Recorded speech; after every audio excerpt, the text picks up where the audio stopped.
Hello and welcome to this very special edition of Harmonious World. I've just returned from a weekend at Love Supreme, Glynde Place, near Brighton.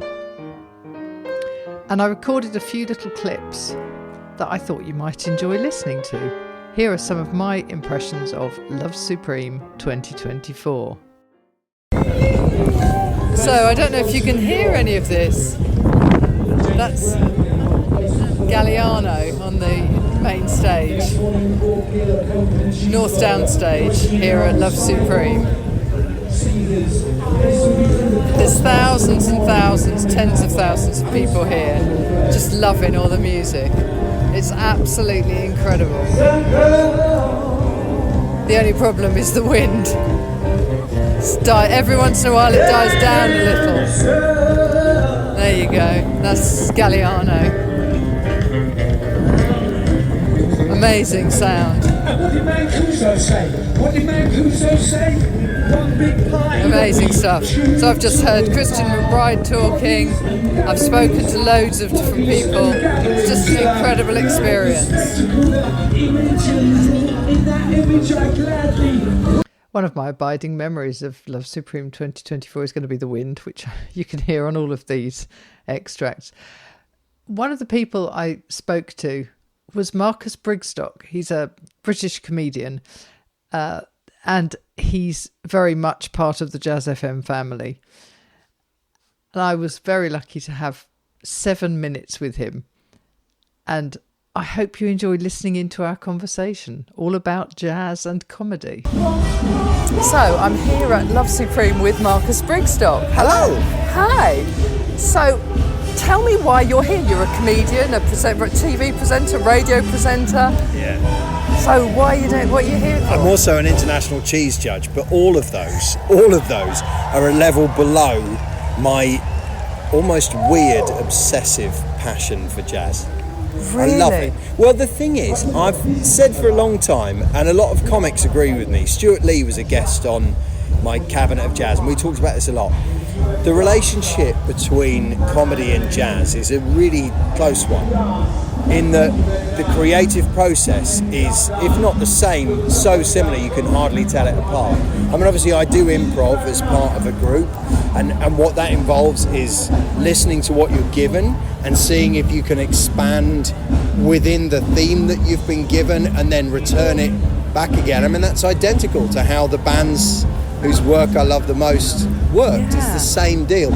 And even as a stand-up, the way that you develop material, to my mind at least, is the same as the way musicians approach a melody.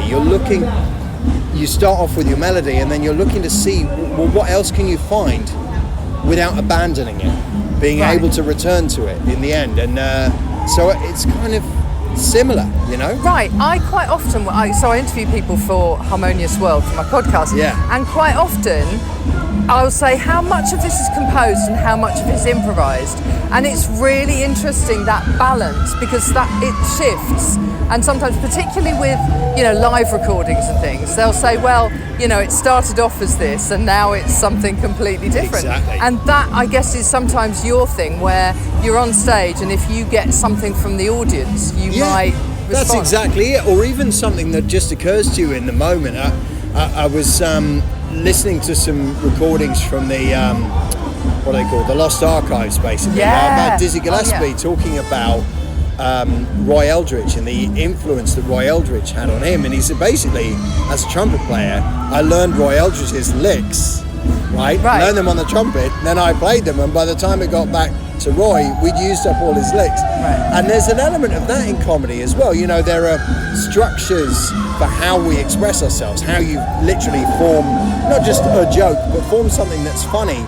It's a lick, and they're unique to each comedian in the same way. Everybody develops a style, and then the idea is to not be constrained by your own style, but to keep expanding outwards. So again, for me, the parallel with jazz is huge. Also, like when I'm writing, often I just need quiet to sit and concentrate, but there's always a record that I'll play that helps me to write. The way that I'm a big I'm more into the trumpet sound than anything else, and big crazy for it. Lee Morgan. Oh yeah. Lee Morgan in the hard bop stuff that he did. It's so fun. It's so playful. All of that, right?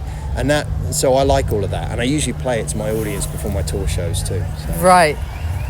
And of course, so Harmonious World was a lockdown project, and you had a rather extraordinary lockdown project with your wife, didn't you? Yeah. She's here. She's out enjoying the music. Yeah, we did.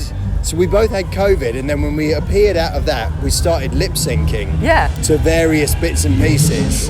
And then everyone being at home, people were like, "This is great. This is two idiots having a good time." Yeah. And they went gangbusters. We ended up on Good Morning America. Wow. It was insane. Yeah. And the Graham Norton show and all the rest of it. Yeah. And now actually we're doing a podcast called How Was It For You, which is based on what came out of that. We don't lip sync during it, but it's based on what came out of that. So yeah. Oh, fantastic! That's So your podcast began in lockdown as well. Yeah. Wasn't it a fascinatingly creative time? Absolutely, and it's really interesting because, funnily enough, I'm writing a book that's based on the things that people said to me. So one of the people I interviewed was Maria Schneider. Yeah. And I mean, I always use her as an example because I would never have got to interview her. Yeah. Because it would have been like, well, who are you? But I did.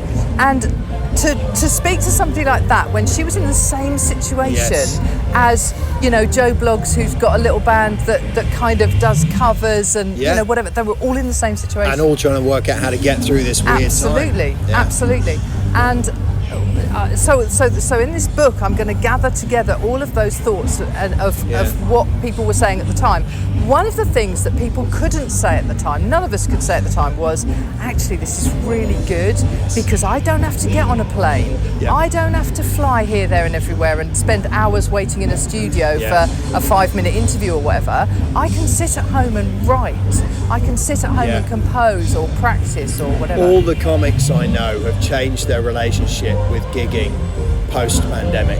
All have. I mean, for a lot of us, we were so hungry to get back out there and just start working again that to begin with there was a huge surge of I'll go anywhere and do anything.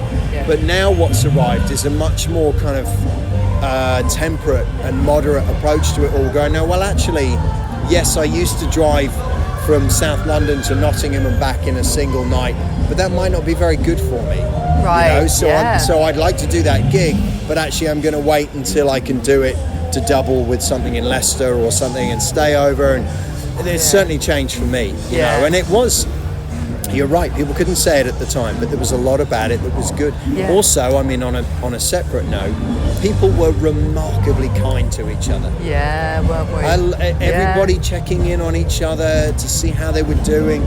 People shopping for people they'd never met, businesses that we wouldn't necessarily normally go to, the ones that were able to offer our service. Sure, that service was of use to us and we needed it, but the idea of supporting each other through it. So I think we're not there yet in terms of processing that, the weirdness of that, and how it will affect music.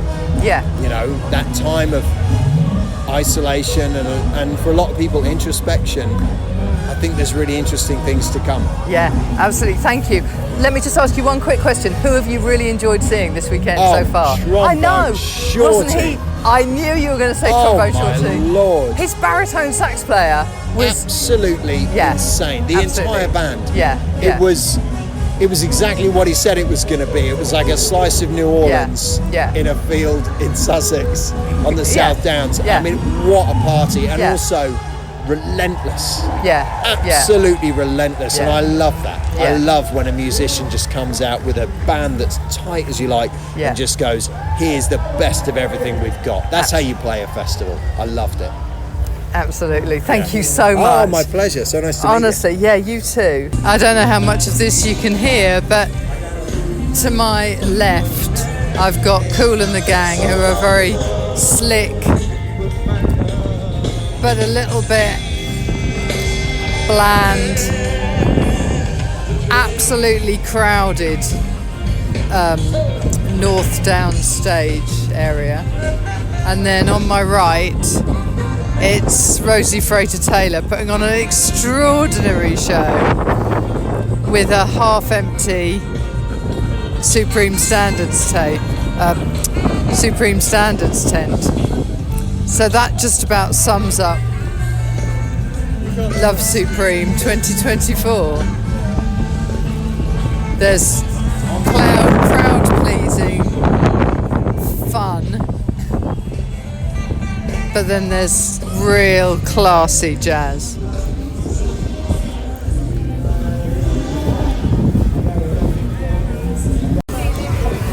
So I've come right round the edge of Love Supreme, and there's some random bars playing, if you can hear that.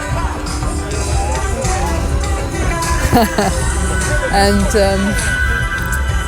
you can still hear Kool and the Gang going.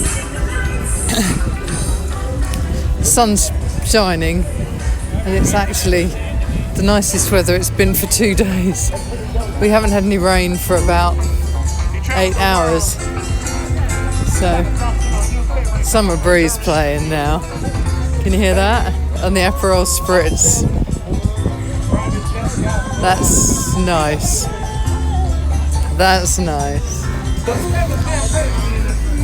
So this is nearly the end of my Love Supreme 2024. Not quite the end. There are still a couple of bands I want to see. I'm not sure what I'm going to think of Chaka Khan, but we'll see when that comes around in an hour or so.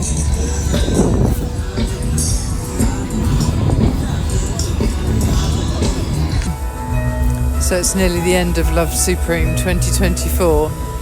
I'm listening to Andrew McDonald and Kyle Eastwood. They've got a trio in the Supreme Standards tent, which has got, I don't know, 50, 60 people in. It's just such good, lovely jazz. Don't know how much of that you can hear. And I'm just about to go back to the main stage, North Down stage, to listen to Chaka Khan, just because I feel like I should. And I'm going to make a point of seeing Andrew McDonald another time. What a great weekend about to finish.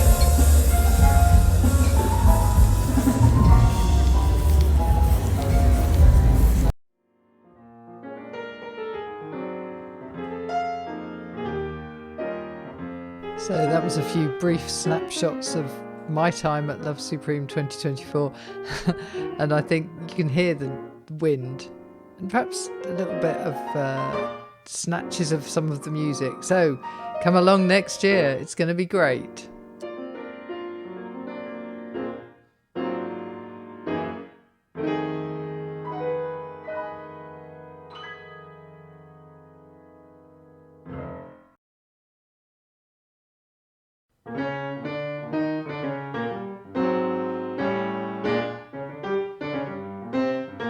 Thank you for listening to the latest episode of Harmonious World. My name is Hilary Seabrook, and it's a great delight to bring this series of discussions with musicians and composers and writers and all sorts of people to you.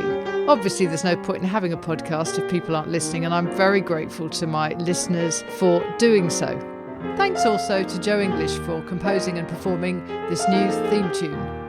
So wherever you get your podcast, you can leave a review. You can share this with your friends and family, either as a link or on social media and that sort of thing. I'd be really grateful for that. Don't forget that you can subscribe now. There's a link wherever you get your podcasts.